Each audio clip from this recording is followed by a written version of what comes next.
तो अमेरिकी राष्ट्रपति डोनाल्ड ट्रंप जिद पर अड़ गए हैं कि उन्हें किसी भी हाल में ग्रीनलैंड चाहिए ही चाहिए और इसके लिए अब वो हर दांव भी चल रहे हैं।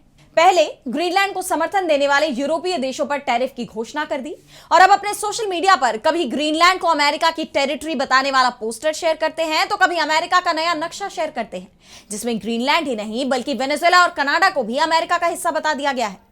और अब उन्होंने ट्रूथ सोशल पर अपनी पोस्ट में साफ कर दिया है कि अब पीछे हटने का कोई सवाल ही नहीं है, ग्रीनलैंड बहुत जरूरी है। वहीं जब व्हाइट हाउस में एक प्रेस कॉन्फ्रेंस के दौरान उनसे पूछा गया कि ग्रीनलैंड को हासिल करने के लिए वो कितनी दूर तक जाने को तैयार है तो उन्होंने सीधे कहा कि आपको पता चल जाएगा। और अब वाकई में ट्रंप कहां रुकेंगे? क्या ग्रीनलैंड को लेकर दुनिया में जंग भी छिड़ सकती है? इस पर सवाल उठ रहे हैं क्योंकि ट्रंप पीछे हटने के मूड में नहीं दिख रहे तो यूरोप भी आर पार के मूड में नजर आ रहा है। ट्रंप की धमकियों को दरकिनार करते हुए यूरोपीय देश अब भी ग्रीनलैंड के समर्थन में खड़े हैं। फ्रांस के राष्ट्रपति इमैनुअल मैक्रो ने ट्रंप की धमकियों के जवाब में कहा है कि यूरोप दादागिरी करने वालों के आगे नहीं झुकेगा और ना ही उनसे डरेगा। यूरोप क्षेत्रीय संप्रभुता और कानून के शासन के लिए हमेशा खड़ा रहेगा। यही नहीं, फ्रांस ने ग्रीनलैंड में नाटो के सैन्य अभ्यास की भी मांग की है और कहा है कि वो इसमें पूरा योगदान देने को तैयार है। फ्रांस के आक्रामक रुख से इस क्षेत्र में तनाव और बढ़ गया है।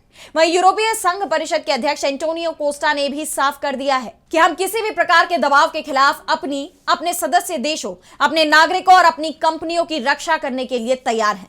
हम अंतरराष्ट्रीय नियमों पर आधारित व्यवस्था और अंतरराष्ट्रीय कानून की रक्षा करेंगे। यूरोपीय संघ के पास ऐसा करने की शक्ति और साधन है। यही नहीं, यूरोपीय संसद के एक डैनिश सदस्य ने तो ट्रंप को खरी खरी ही सुना दी। डेनिश एमईपी एंडर्स विस्टीसेन ने डोनाल्ड ट्रंप की हालिया टिप्पणियों को खारिज कर दिया कि अमेरिका को राष्ट्रीय सुरक्षा कारणों से ग्रीनलैंड पर कंट्रोल कर लेना चाहिए।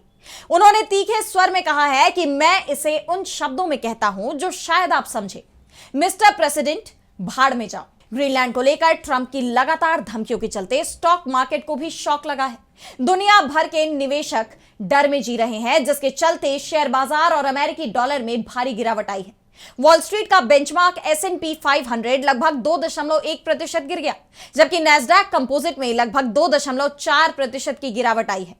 यानी ट्रंप के रुख से अमेरिका और यूरोप में जंग के हालात तो बनते नजर आ ही रहे हैं, साथ ही आर्थिक मोर्चे पर भी इसका असर साफ दिखने लगा है।